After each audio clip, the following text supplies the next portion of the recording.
Assalamualaikum warahmatullahi wabarakatuh. Kembali lagi di channel Kisah Warganet. Kali ini saya akan menceritakan cerita yang berjudul Prasasti. Cerita ini ditulis oleh Win.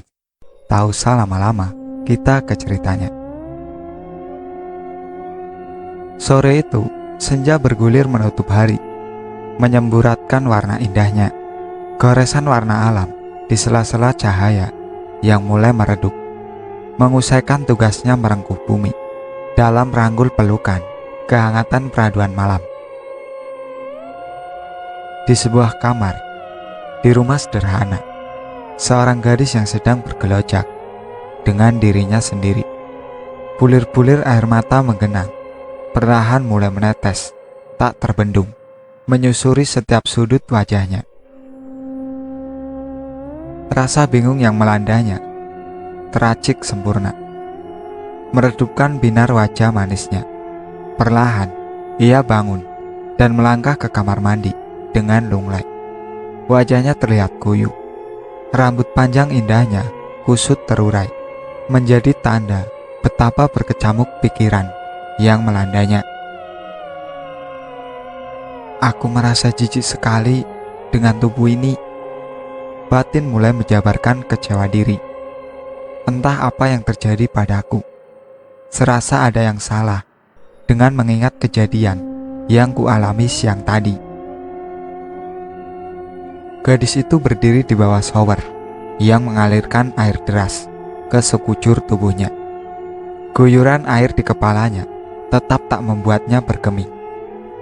Sang gadis hanya diam membisu, matanya terbejam, dan pikirannya menjelajahi setiap sudut pikirannya, mencari jawaban atas semua pertanyaannya. Kotornya, dirinya merasa kotor dengan lumuran dosa. Namaku Prasasti, biasa dipanggil Asti. Aku seorang gadis remaja yang sedang meranum dengan indahnya di usia saat ini. Kata orang-orang, aku harus banyak bersyukur karena anugerah indah Sang Pencipta terlimpah di fisikku. Sayangnya, walau memiliki kelebihan paras sempurna, aku bukanlah sosok yang low profil, susah bergaul dengan siapapun. Aku cenderung menyendiri, asik dengan duniaku sendiri sebagai tokohnya, dan mengabaikan peranan orang lain yang ingin mendampingiku dalam duniaku. Saat ini aku duduk di kelas 12, sebuah SMA negeri di tempatku. Dari sekian banyak teman, hanya satu orang yang gigih berusaha memasuki dunia kesendirianku. Iya, namanya Mbak Dia. Walau kami satu angkatan, hanya berbeda kelas di sekolah, aku memanggilnya Mbak karena memang usianya lebih tua setahun dari usiaku. Sahabat satu ini orang yang paham bagaimana memainkan perasaan duniaku. Dia sangat ramah, telaten menghadapi sifatku, selalu mengalah dengan egoisku, dan selalu melimpahkan kasih sayangnya yang membuat duniaku menjadi lebih ada arti. Kami menghabiskan waktu bersama-sama dan mengisi hari bersama. Aku sering menginap di rumahnya, begitupun sebaliknya. Dan orang tua kami masing-masing sudah memahami persahabatan ini, sehingga saat kami pergi bersama orang tua kami tidak mempersalahkannya. Hai Asti, jadikan nanti malam kamu nginap di rumahku, kata Mbak Dia sambil menepuk pundaku. Lalu aku menoleh dan melihat senyum manis tersungging di wajah sahabatku terpampang di perlihatanku. Iya Mbak, aku udah izin sama mama papa, dan aku udah bawa tuh baju salin di tasku, sautku sambil mengerlingkan mataku ke arah tas yang berada di sampingku. Asik, malam ini bisa sama kamu Asti, katanya sambil melonjak kegirangan.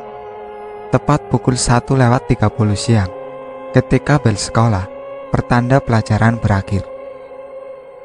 Yuk, Asti, kita langsung pulang, perutku udah keroncongan nih, kata Mbak Dia sambil menepuk-nepuk perutnya. Beriringan kami berdua berjalan ke parkiran dan berboncengan dengan motor metiknya, meluncur ke rumah untuk pulang. Sampai di rumah, kami langsung makan siang, menyantap masakan yang sudah terhidang di meja makan. Singkat cerita, malam ini rinai hujan merintik, membasahi senyapnya malam, berirama perlahan seiring malam yang mulai larut. Aku dan Mbak Dia berbaring santai di ranjang kamarnya sambil memainkan HP kami masing-masing. Tanpa sadar, aku terlelap begitu saja. Tiba-tiba serasa di alam mimpi dan di alam nyata, aku merasa desiran halus di sekujur tubuhku. Sensasi rasa aneh menggelitiki setiap inci tubuhku. Setengah terpejam, aku melihat sahabatku memeluk lembut tubuhku. Namun, anehnya aku hanya bisa terdiam, menikmati.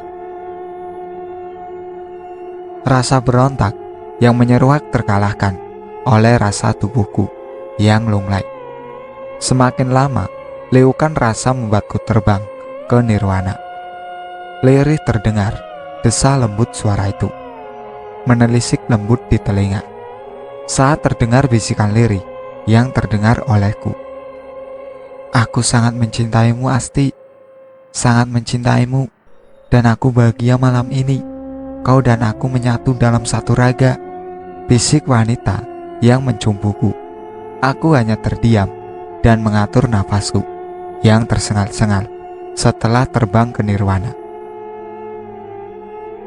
Perlahan mataku terbuka dan aku melihat sepasang mata menatap sahdulan lembut. Binar bahagia tertangkap menguasai sinar matanya. Seketika, aku sadar apa yang baru terjadi. Aku hanya diam, merasakan rasa yang merajaiku.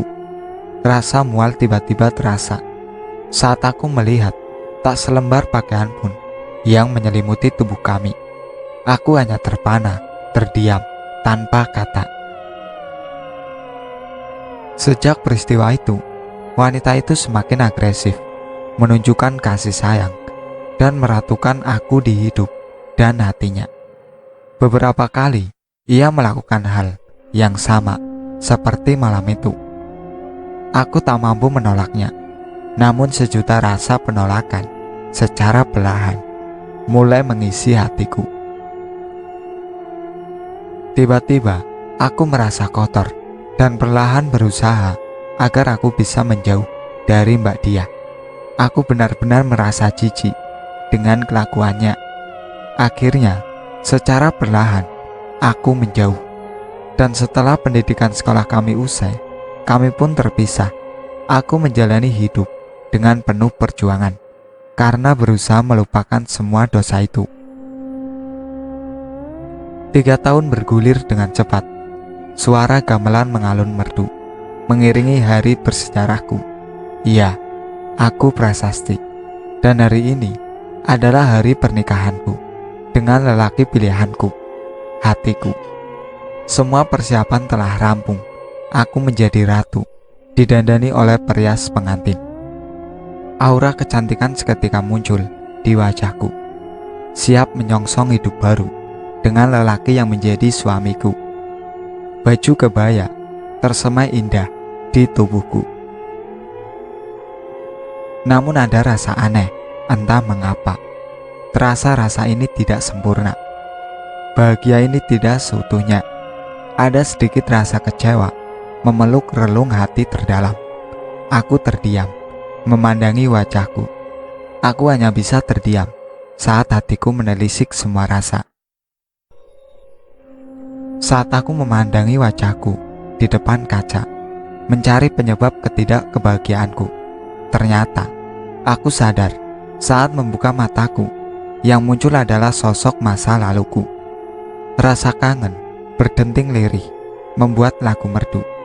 Aku baru sadar, ternyata aku pun mencintainya, sangat mencintainya, walaupun kita terlahir sama sebagai wanita. Jika bahagia memiliki riak dalam gelombang kehidupan, mengapa kerasnya pusaran itu menenggelamkan aku dengan satu kenangan kelam?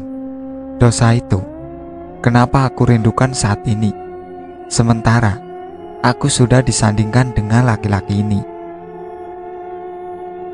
Apakah akan terus mengalir, melumur pekatnya dosa, karena batin ini memiliki liku, sebuah cinta lain yang menyalahi tatanan kodrat Tuhan?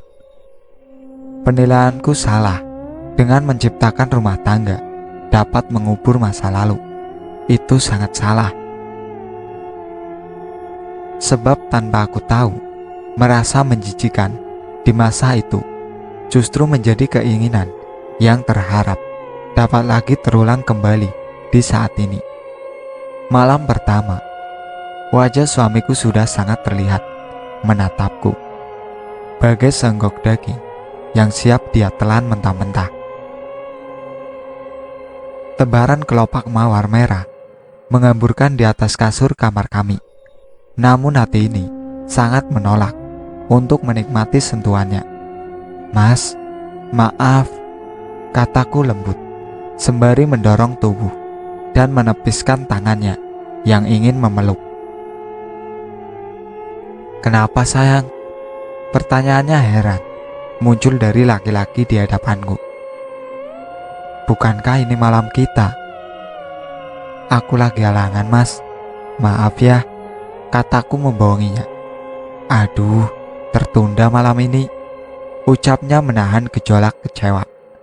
Aku hanya tersenyum ke arahnya. Kelicikan ini semoga mampu menyelamatkanku walau hanya untuk sementara. Sangat jelas terlihat batinnya berkecamuk. Diriku agak merasa bersalah saat melihat cara dia duduk dengan kepala yang tertunduk.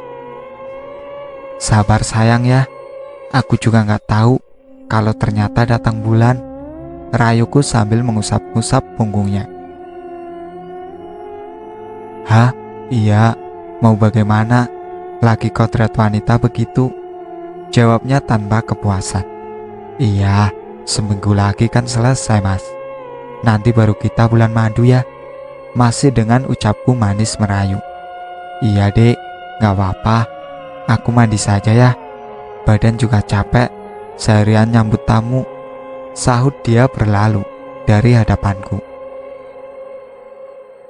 Aku hanya duduk di depan kaca meja rias. Kuseka perlahan semua make up yang menutupi wajah, mengganti kebaya pengantin dengan baju tidur. Sementara itu, tanpa dapat kukendalikan, pikiranku masih saja tertuju ke Mbak Diah, gadis yang tanpa aku sadari ternyata menduduki singgasana hati. Dalam situasi seperti ini, hanya kebohongan yang dapat kuandalkan untuk mengelakkan alasan yang sesungguhnya. "Maaf ya Mas, aku belum bisa mencintaimu," ujarku lirih dalam hati. Pagi harinya, aku pertama kali memasak untuk orang lain. Dengan hidangan itu, sudah membuat senyum bahagia di wajahnya ketika sarapan bersama. Terkadang, aku memandang lekat ke arahnya, mencoba membangun cinta dalam hati ini, walau terasa amat sangat sulit terwujud. "Jadi kado juga amplop itu, kapan mau adik buka?" tanyanya padaku. "Hah? Apa Mas?" Aku balik bertanya, karena masih memikirkan hal lain. "Kado sama amplop loh, kapan mau dibuka?" Kembali pertanyaan itu diulang. "Sore saja Mas, nanti siang adik minta izin, mau ke rumah mama, boleh?" ujarku balik bertanya. "Ngapain?"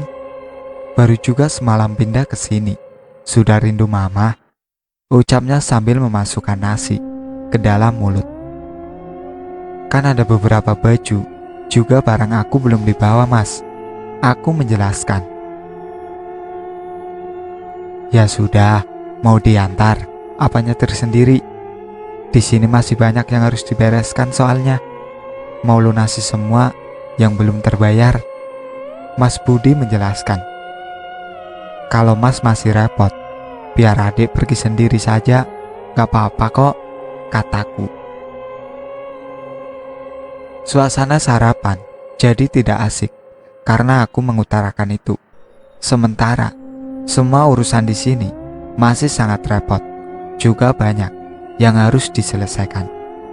Namun, aku hanya ingin sejenak berpikir, tenangkan diri, dan menatap kesiapan untuk menjalani kehidupan sesungguhnya tanpa ada singgungan masa lalu lagi. Sebagai seorang suami yang tulus mencintaiku, Mas Budi hanya bisa menahan kecewanya tanpa harus menunjukkan. Namun sebaliknya, aku kini yang dirundung ragu setelah semua jauh terjadi. Siang ini, pembangkanganku start dimulai, yang mungkin tanpa pernah adanya kata finish dalam umur pernikahan yang baru semalam. Harus ada pengkhianatan. Kulajukan mobil bukan ke arah rumah mama, namun justru meninggalkan kota ini, terus menghilang, mencari sumber rasa dalam hati. Ingin kembali menemukan cinta yang tanpa kewajaran ini. Maafkan aku suamiku, aku harus pergi. Aku akan siap menanggung semuanya, bahkan untuk kandasnya bahtera rumah tangga ini pun aku siap. Sebaris tulisan sudah aku letakkan di meja rias kamar. Mau dia marah atau menceraikanku, sama sekali tidak peduli sedikit pun. Dalam keadaan sibuknya, Mas Budi membereskan semua sisa-sisa acara kami. Namun, justru saat ini, aku jauh pergi, menuruti kehendak hati, dengan menuruti bisikan nafsu lain. Sengaja mematikan handphone agar tanpa terlacak, lalu terbang kemanapun aku mau. Peperangan batin ini yang menjadikanku monster di atas semua ini. Salahkan aku, tunjuk aku, karena aku mengerti ini gambaran kesalahan tanpa kemunafikan. Mbak, beli SIM card, langsung diregistrasi ya, kataku kepada petugas konter itu. Ada kartu identitasnya mbak? Tanya dia sambil meminta KTP-ku. Menunggu sekitar 15 menit, kartu itu sudah aktif. Aku pergunakan nomor baru ini untuk menghubungi Mbak Dia. Nomor tujuannya terhubung, namun tidak diangkat berkali-kali. Entah kenapa dia, atau karena ini nomor baruku, jadi tidak ia kenal. Muncul sedikit rasa gelisah, takut jika aku tak bisa terhubung lagi dengannya. Akhirnya, aku mengirimkan pesan, memberitahukan jika ini aku yang merindukan masa itu, kala di mana masih belum bisa menikmati sentuhannya. Namun kini, sangat menginginkan hal itu terulang kembali. Terdengar pesan baru masuk, membuka balasan itu. Hai Asti, kamu di mana? Aku di rumah sekarang. Sebuah balasan yang membuat lega hati, seakan memberikan harapan baru.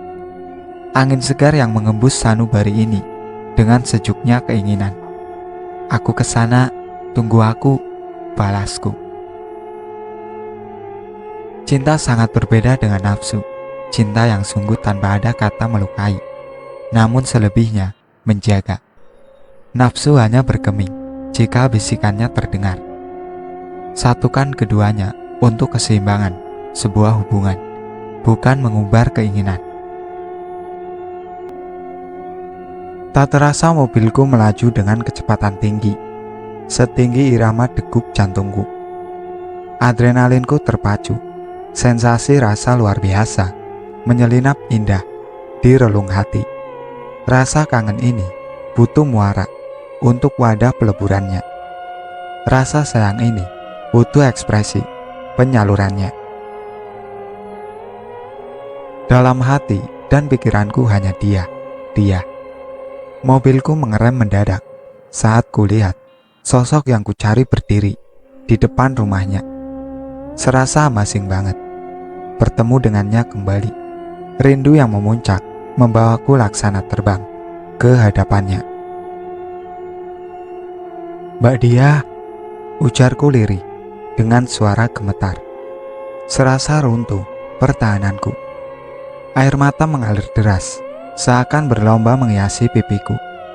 "Asti, itu kamu kah? Ini nggak mimpi kan?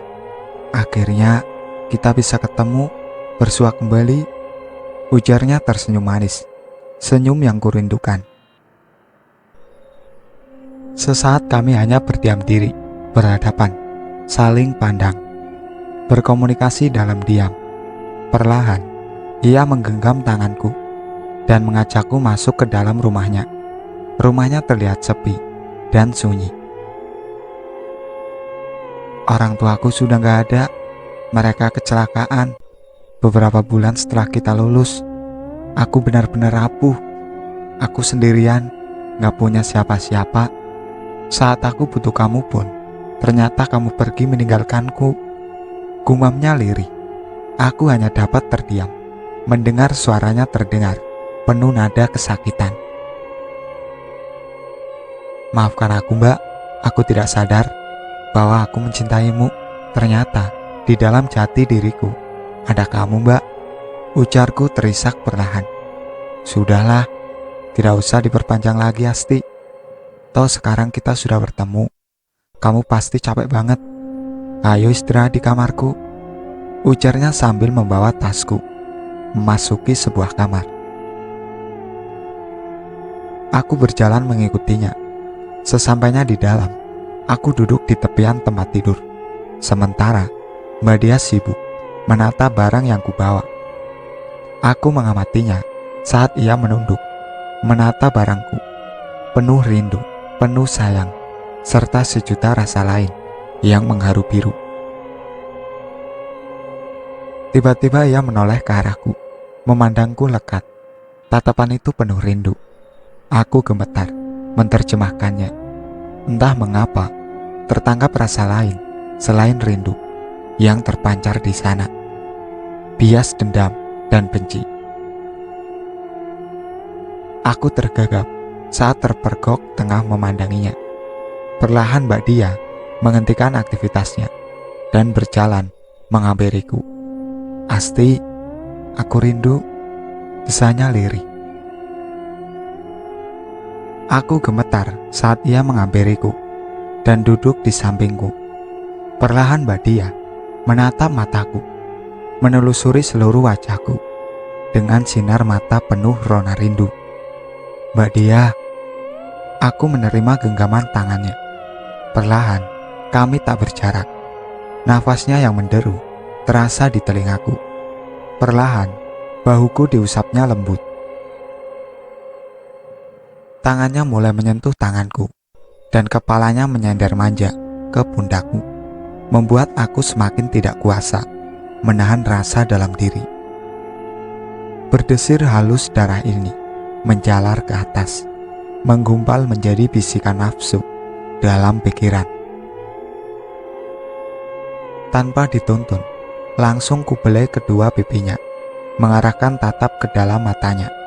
Dengus nafas kami berdua menyatu, hingga kami berdua saling tatap, sama-sama tersenyum bahagia. Di sela-sela nafasnya yang masih tersengal, ia mengusap peluh yang membanjiri tubuhku. "Akhirnya kita bisa bersama lagi, Asti. Bisa merasakan terbang ke nirwana, mengapa semua rasa yang diiringi cinta," ujarnya berbisik, merdu merayu. "Aku sayang sama kamu, Mbak Dia," ucapku di sela nafasku yang juga masih tersengal akibat pendakian rasa kami berdua yang begitu hebatnya. Tanpa menjawab, ia mengecup keningku, memelukku erat. Perlahan kami tertidur, berpelukan laksana bayi baru lahir, tanpa sehelai benang pun. Aku terbangun ketika merasa suasana panas sekali. Rupanya kami tertidur dengan pulasnya, tanpa menyadari hari sudah malam. Hanya keremangan yang menemani. Saking lelahnya, kami tertidur lelap. Bahkan rumah gelap gulita karena lampu belum dihidupkan. "Mbak Diah, bangun. Udah malam, Mbak. Rumah gelap banget," ujarku sambil mengguncang-guncang tubuhnya. Ia menguap dan mengucek-ngucek matanya. "Lampu rumah belum hidup ya?" tanya Mbak Diah sambil beranjak dari tempat tidur. "Belum, Mbak," jawabku. Mbak Diah berpakaian dan dia mencari saklar lampu kamar. Beberapa kali saklar itu dipencetnya. Ternyata lampu tak hidup juga. "Ini mah mati lampu," kata Mbak Diah sambil mencari lilin untuk penerangan. Ternyata lilin pun tidak ada. Akhirnya kami pasrah bersama kegelapan malam ini. Kembali ke tempat tidur, berpelukan, menunaikan rindu melalui diam dan pelukan kami. Beberapa saat kemudian, tiba-tiba suasana terang muncul. Rupanya lampu sudah hidup kembali. Kutatap Mbak Diah. Rupanya dia sedang menatapku tajam. Sekilas aku menangkap silet senyum sinis di sudut bibirnya. "Akhirnya Asti, nyala juga nih lampu," ujar Mbak Diah sambil melepaskan pelukannya. Saat aku terbebas dari pelukan Mbak Diah, aku terlonjak kaget ketika kulihat ada sesosok manusia berdiri di pintu kamar dan memandangi kami tajam. Mas Budi," ucapku terbata-bata. "Iya Asti, aku Budi, suamimu." Hidup tidak terlepas dari ego, dan ego tak akan pernah lengkang dari hidup. Berkompromi dengan ego, mengelola ego, akan membawa kebaikan dalam hidup kita. Saat kita mampu mengelolanya, maka ego kita tidak akan lebih tinggi dari hati kita. Dengan gugup dan panik, secepat kilat kurai selimut menutupi tubuhku yang masih telanjang. "Asti," suara Mas Budi menggelegar. Matanya merah, menatapku tajam, penuh angkara, penuh amarah. Tak ada lagi Mas Budi yang kukenal pendiam dan lemah lembut yang berdiri di depanku. Kini sosok lelaki berbeda. Kemarahan melekatinya, gestur tubuhnya gemetar. Nafasnya terasa berat, hingga bunyi nafasnya terdengar dengan wajah merah padam. Aku sadar, aku salah. Aku tahu, Mas Budi layak untuk sangat marah. Aku menutupi wajah dengan selimut. Tak kuasa melihat kemarahannya. Ketakutan merasuki, rasa dingin memelukku, lemas dan gemetar menyerangku. Di tengah kepanikanku, aku baru sadar keberadaan Mbak Diah. Harusnya dia ada di sini bersamaku. Saat kutoleh kanan dan kiri, Mbak Diah tidak ada. Kemana gerangan dia? Sesaat hening, tanpa suara, semakin hening, semakin mencekam. Aku hanya mampu mendengar jantungku yang mendegup lebih kencang, serta nafas yang tak dapat ku kontrol. "Bangun dari tempat tidur Asti, pakai pakaianmu." Tiba-tiba terdengar suara yang amat ku kenal, namun yang membuatku terkejut. Suara itu bernada keras dan tanpa kelembutan, kasih sayang, bahkan cinta. "Mbak Diah," ucapku terbata-bata saat mengeja namanya. Nirwanaku runtuh, pondasi asaku lebur saat hardikan itu muncul dari orang yang ku perjuangkan. "Cepat berdiri, pakai pakaianmu wanita jalan," ucapnya sambil melemparkan pakaian ke arahku. Aku terpana memandangnya, tak percaya dengan nyata yang ada. Sosok ini seperti tak kukenal lagi. Bukankah dia orang yang sama dengan sosok yang tadi menuntaskan birahi bersamaku, menggelutiku dengan cinta kasih? Lalu siapa dia sekarang? Berdiri di depanku dengan angkuhnya, mengerdikku bahkan memanggilku wanita jalan. Mbak Dia, apa maksud semua ini? Tolong jelaskan padaku. Tolong jelaskan, kataku sambil berdiri dan berusaha menarik dirinya. Aku sudah tidak peduli dengan tubuhku yang masih tidak berpakaian. Jangan sentuh aku dengan tangan kotormu itu. Najis, jijik aku sama kamu. Kamu pikir aku begitu tergila-gila sama kamu seperti dulu? Pergi sana, pakai pakaianmu, katanya sambil meludahiku. Tiba-tiba ia menendang tubuhku hingga aku terjatuh menabrak lemari. Jeritku perlahan sambil mengusap bagian kepalaku yang terkena lemari. Terasa bagian belakang kepalaku basah. Saat kupegang, ternyata kepalaku luka berdarah. Sakit di kepalaku tak terasa lagi, terkalahkan oleh sakit hatiku terhadap perlakuannya terhadapku. Mas Budi, di mana Mas Budi? Gumamku dalam hati. Nanar mataku saat mencarinya di kamar ini. Kulihat Mas Budi santai duduk di kursi di dalam kamar sambil menyilangkan kaki dan merokok. Senyum sinis tersungging di sudut bibirnya. Sambil menatapku, ia memainkan rokok di bibirnya. Sebenarnya ada apa ini? Ada apa dengan kalian? Hah? Teriakku. Kamu Mbak Dia, kenapa kamu melakukan ini semua ini padaku? Setelah aku mengkhianati pernikahanku, meninggalkan suamiku demi kamu. Teriakku sambil berdiri, hendak menamparnya.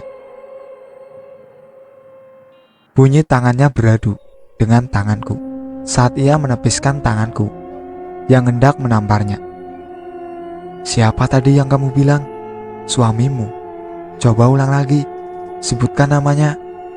Mas Budi itu suamimu ya? Katanya sambil tertawa terbahak-bahak.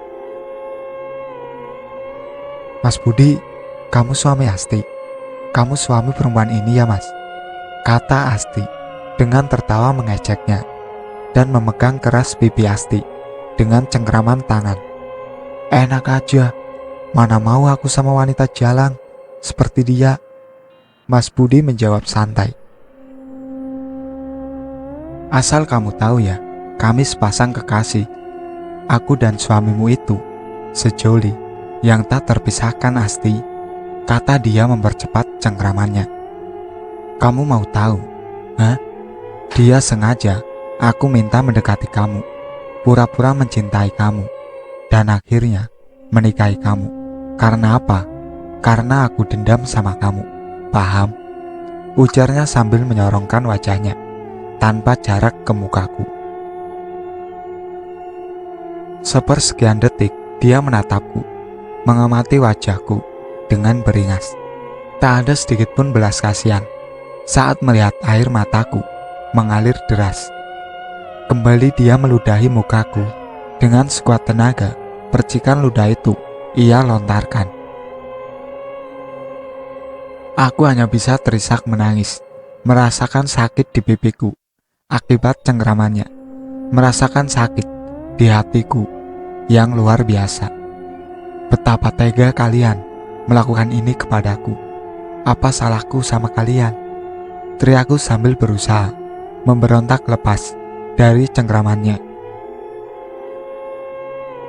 Mbak Dia berusaha tetap mencengkramku, tapi rasa sakit hati yang luar biasa memberikan kekuatan untukku untuk memberontak dengan kuat, melepaskan tangannya dari pipiku, mendorongnya sekuat tenaga hingga dia jatuh terjungkal. Oh, kamu berani ya sama aku? Sini kamu, sini, teriaknya sambil berupaya berdiri. Tiba-tiba, kurasakan rambutku dijenggut dari belakang.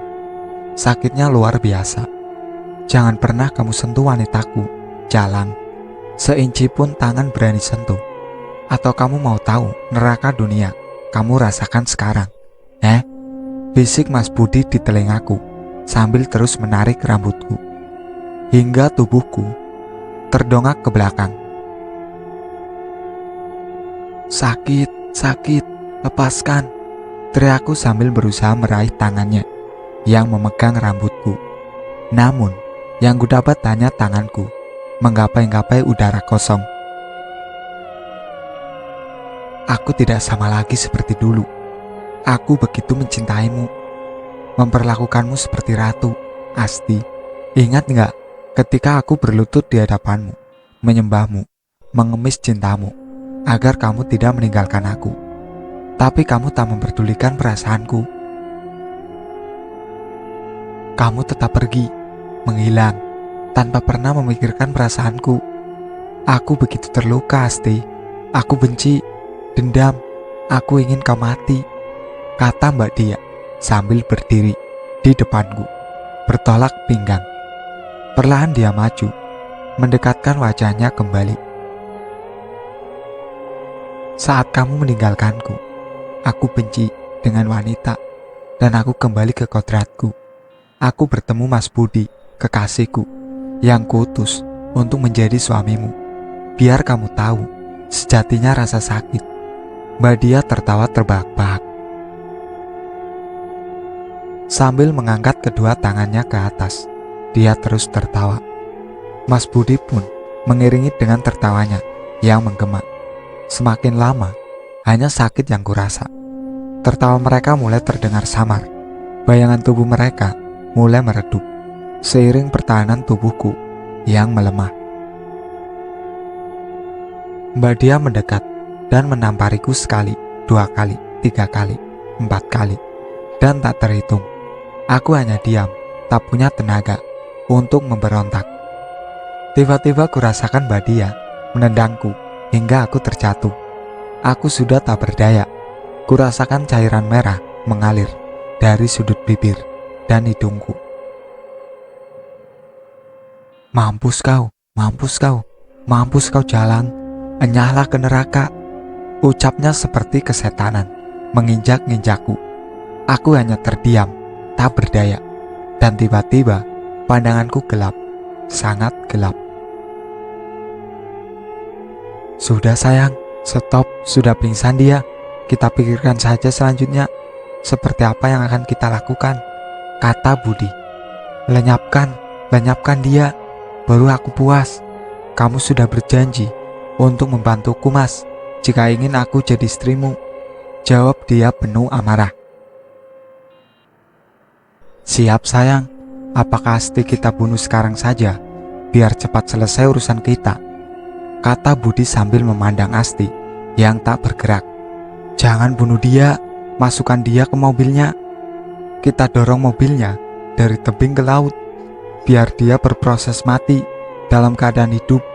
Itu setara dengan sakit hatiku, dan itu cara terbaik menghilangkan dia tanpa kita curigai, ujar dia kejam.